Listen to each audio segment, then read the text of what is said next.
Hey guys, it's Rafi, and today I'm playing a game against Lonely Bro, who I've played before. And the game started with d4, knight f6, c4, e6, knight c3, bishop b4, queen c2, and castles, which is the Nimzo-Indian defense.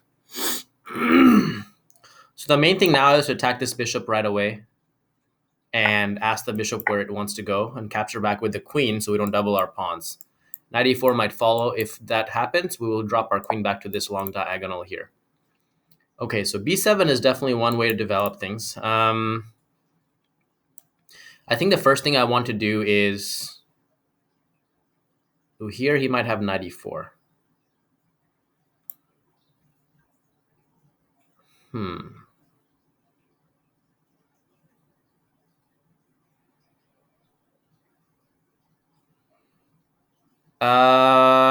Let's just get our pieces out first before we commit this bishop.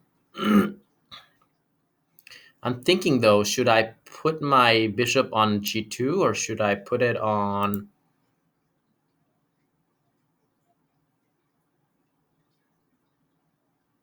I don't know, but I feel like this game is going very similar to a game that we've already played.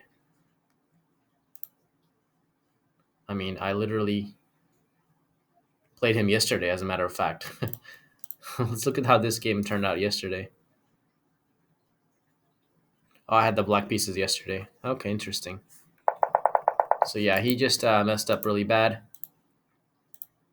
Fell for a tactic.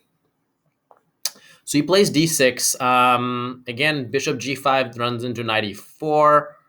Actually, yeah. So after that, if takes, then takes. Interestingly, I actually have bishop takes c7 in that position, hitting the d6 pawn also. Bishop g5, knight e4, bishop takes queen. He takes my queen. I take here. His knight is hanging, so he needs to move his knight. And then I can take again. Actually, his knight could go to e4, after which I can't take on d6 anymore, so there's a chance my bishop could get trapped. I guess I can play knight d2, knight takes, king takes, knight a6, bishop takes d6, rook d8, bishop e5, f6. Hmm.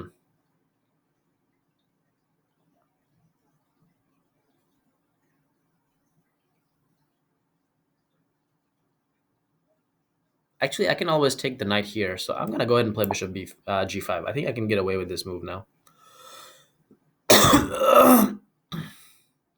If this takes knight, he takes here. I take on c7. If he tries to move his knight away, I can always take the knight on b8, and I'll be up a pawn.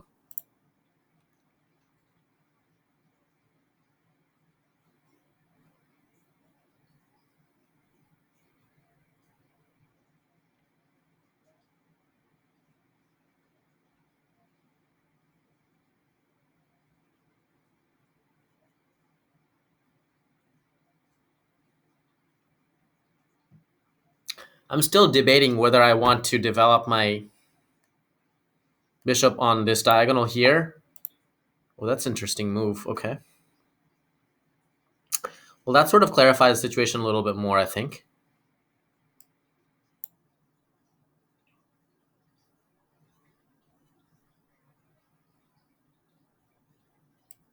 Now I guess I'll play this in bishop d3.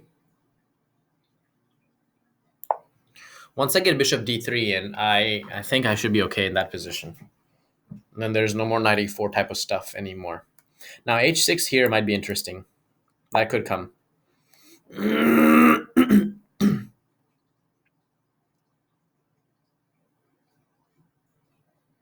So I'm guessing he wants to play c5 here pretty soon. Let's get our king castle before all that before all that jazz happens. Let's see. Bishop h5, h4, g5, bishop g3, g4, knight d2. It should be okay. Should be fine. Okay, so c5 came on the board. My gut instincts tell me to ignore that pawn and go ahead and castle here. Because if he takes, I'll take back and I'll keep hold of c5, which is the square that he wants to put his knight.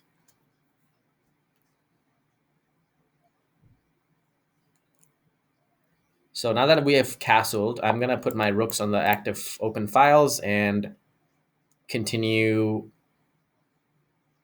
my journey.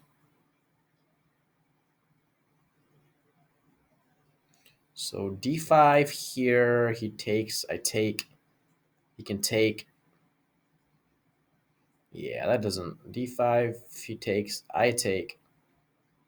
If he takes here, queen is hanging, I take, he takes, I can take the bishop at the end. So d5 takes, takes, bishop takes, queen takes, protects this square.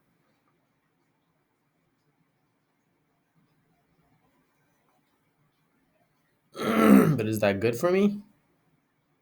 I don't think it is. But at the same time, I'm very scared to allow him to take and then open up this c file for this weak pawn for the rest of the game.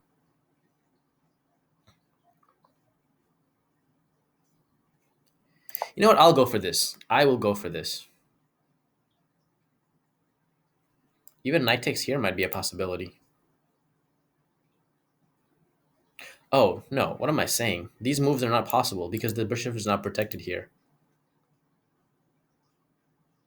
Yeah, I'm not sure what I was calculating. The bishop is protected by the knight. He can't do any kind of knight discovery stuff. I'll just take the knight.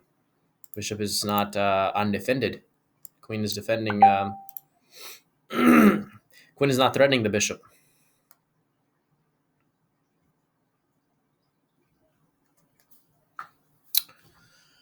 So, yeah, let's see. Let's see how he responds.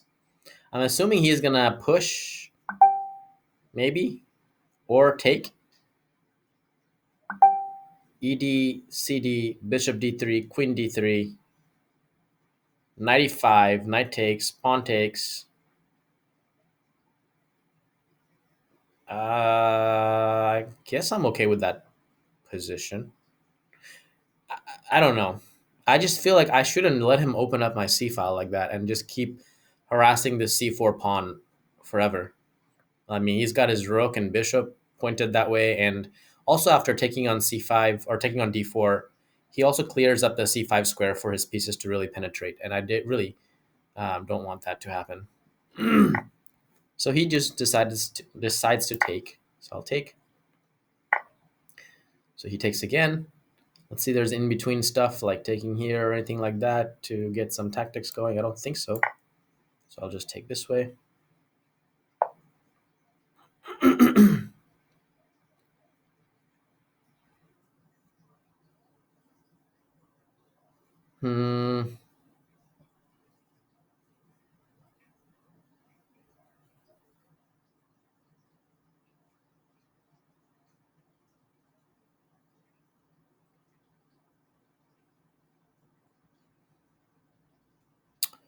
I feel like I need to put my rook here now and push this e4 pawn up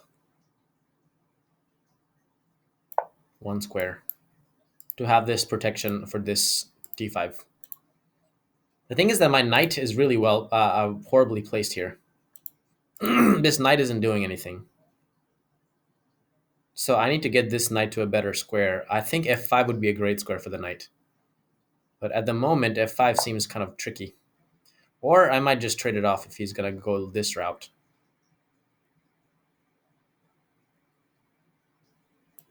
I might just take it and then just push this guy here. Actually, f4 is interesting too. But that might be a little too much. It might be a little too much. Might be a little too aggressive, too much opening up my king. In the future, absolutely, I want to consider f4 and eventually play e5 to get my break. But I want to get my pieces to better squares first. Little rook on d1 maybe, bishop on g3 perhaps, or something like that, f4, then e5, so the bishop can drop back to f2 if any checks happen or anything like that. He always has c4 as well. I have to keep in mind he has b5, c4. he's gonna roll these pawns on the queen side at me. So these 3 pawns will definitely attack these 2 guys here. That's where he has the pawn majority. I have a central majority where I have more pawns in the center and on the king side. So yeah, 2 different dynamics going on here. So I think here I have to play this move. Ooh, I could have played f4. I didn't consider that too much. I can play f4 now.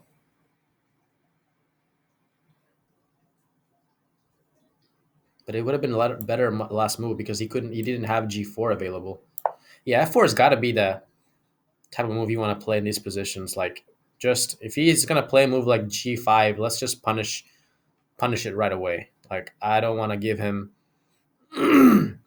any opportunities to come out of this without some sort of major weaknesses on his king side.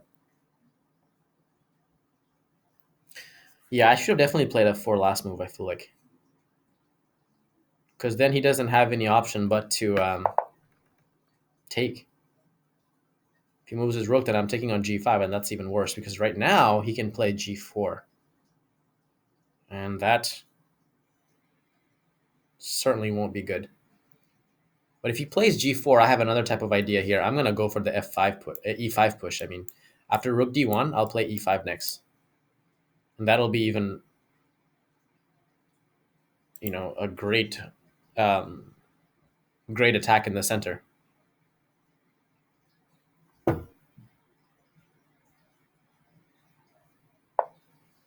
So he tries to stop this move.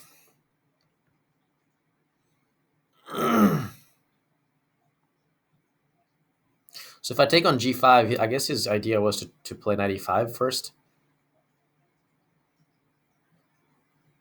If I play e5, he takes, I take, he takes, I take, he takes. He really can't stop this e5 from happening. I can just muscle this through, basically. But I'm wondering if taking on g5 is even better. Takes on g5. If knight e5, I take, he takes, and I'll take on h6. That's got to be problematic for him. But then he's getting his pieces, and I don't know. Both moves seem very tempting here.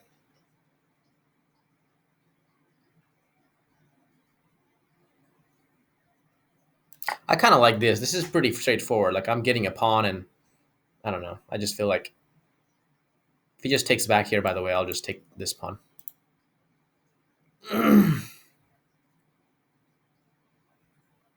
Seems to open up the position favorably, and yeah.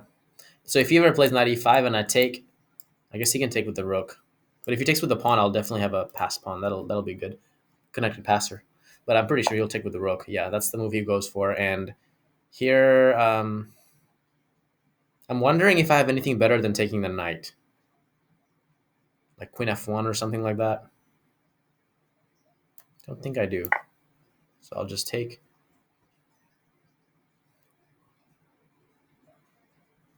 I'm guessing rook takes now.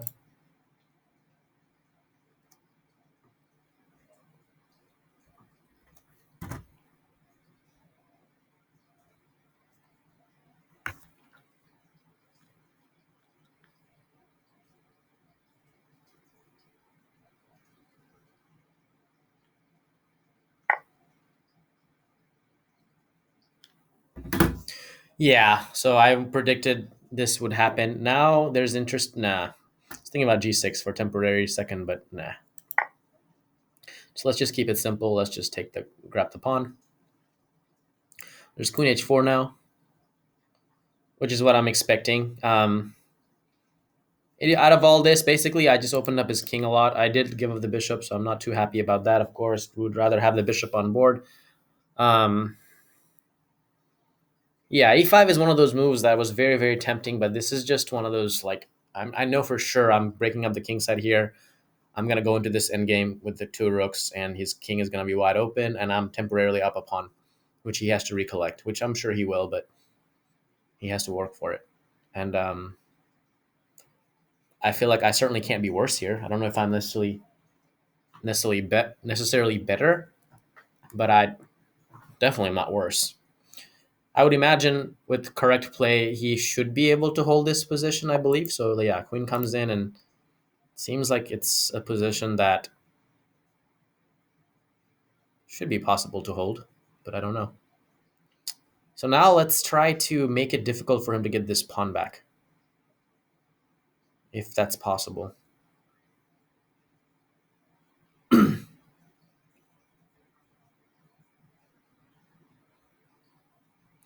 So queen a6, rook here, h3, rook here. No, that he can't do that.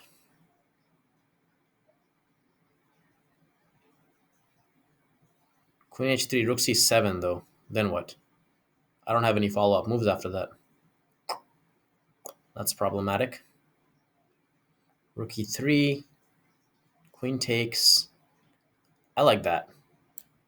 I like this aggressive rook e3.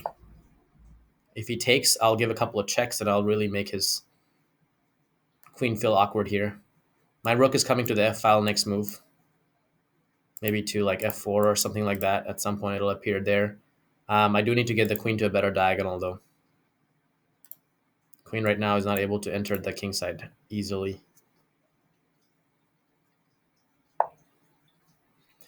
Oh, that looks scary. That'll allow me the chance to get this rook into the game as well with the threat. I'm not sure why he played this move. I guess to stop these checks, but I think it just kind of wasted a tempo. He should have really gotten this rook involved in the game more. But I guess, I mean, this does give the rook the g file to work with. So there's some value. But now he can't really play rook g8 because I'm threatening f7 immediately. So he pretty much needs to play, I don't know, queen back somewhere or rook. Okay, that works to defend laterally. But this rook is not out of play, I think.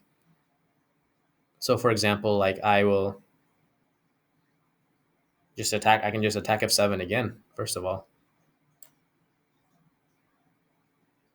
Then I gave him the opportunity to take on e4 though. Don't want to do that.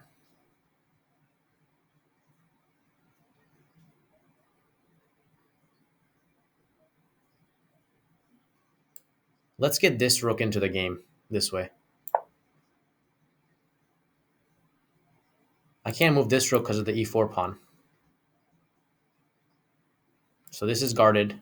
Queen can't enter right now with the rook. Rook is defending. Yeah, this e4 pawn is kind of a problematic pawn for me. It's stopping me from being able to effectively attack his king.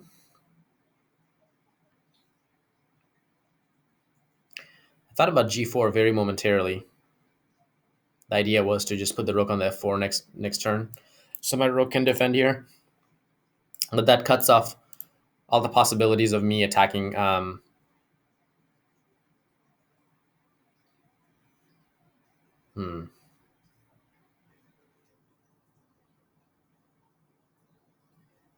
Maybe rook h3 now.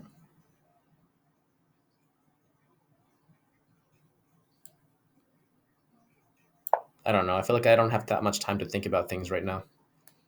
Just kind of have to play natural good moves and try to crash through in this position. Okay.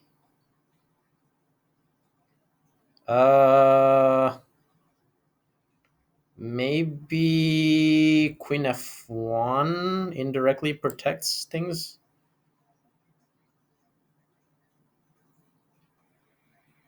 I guess this works. If he takes here, I can take, and after he takes, I'll have queen takes f7.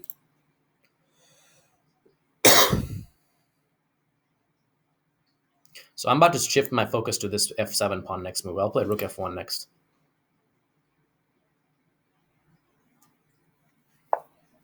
Ooh, that was a bold move. Wow. That's either a great move or a big mistake.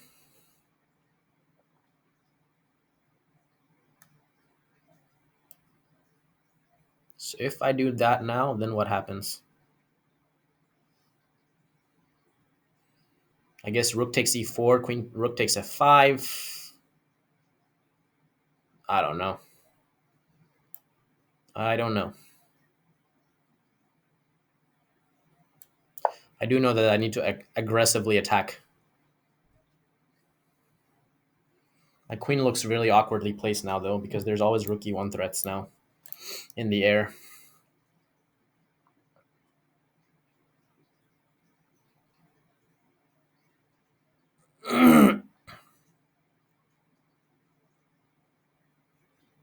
But I think this move I am threatening to take on f5. So maybe he has to play king g6. No, that runs into rook here. Maybe he has to play this.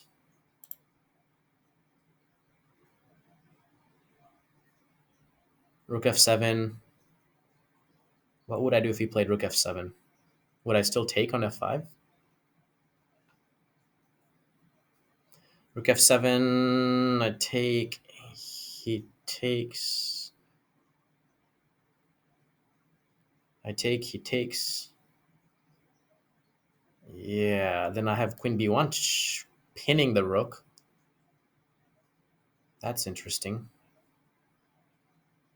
Let's say king moves somewhere to unpin g8 or something. I guess king can't really easily move either. Oh, that's crazy. So if I take on f5, he'll play rook e1. Or he'll take, I take, check with check. Oh, he can't. He can't take. So I take rook e1. I take.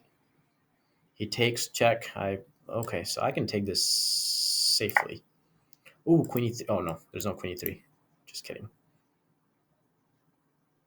So now he has to worry about rook f7. And I don't think this move works, because I'm going to get his queen for free, and he has to give up his rook to get my queen, which leaves me up a minor rook.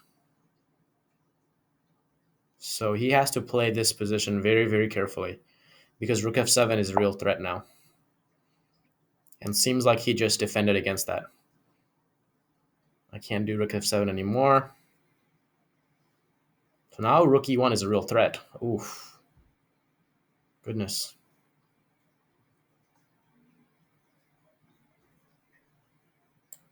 Let's play this real tricky move.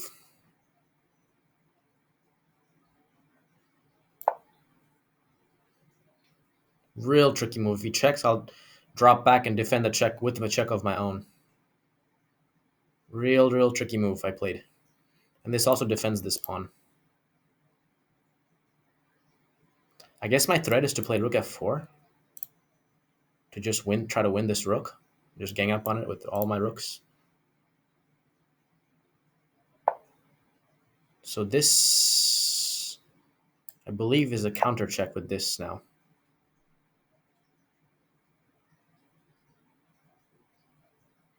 And I had this idea of checking and winning this. Ooh, that's an interesting move. Huh. Am I being forced to go into this endgame now?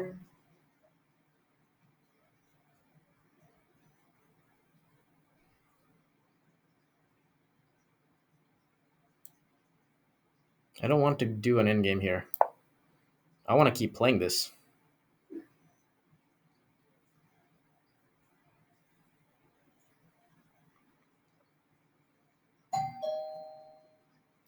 I want to bring my other rook to f3.